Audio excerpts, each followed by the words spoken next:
ay rated SPG. Striktong patnubay at gabay ng magulang ang kailangan. Maaaring may masiselang tema, lengguwahe, karahasan, sexual, horror o droga na hindi angkop sa mga bata.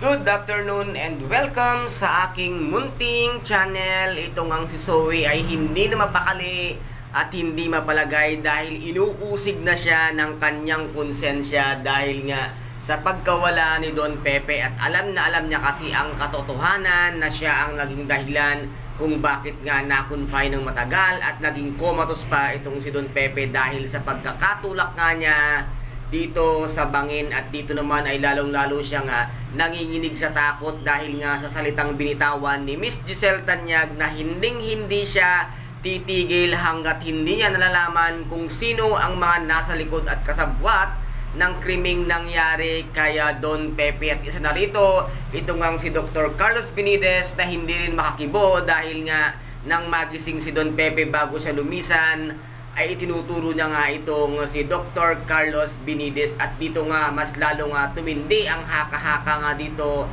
ni Miss Giselle Tanyag. Nakasabwat nga itong si Doc Carlos Benitez at ito ring si Dr. Annalyn Santos ay nag-iisip na rin kung bakit nga pilit na itinuturo nga nitong si Don Pepe si Dr. Carlos Benitez kung ano ang gustong ipahiwatig nga nitong si Don Pepe sa kanyang paglisan sa mundong ibabaw. At ito namang talagang si Justine ay talagang palaban at dito nga ay nagkaroon pa silang sagutan at nagkasakitan pa nga sila ni Zoe dahil nga alam talaga at napakalakas ng hinala nitong si Justine.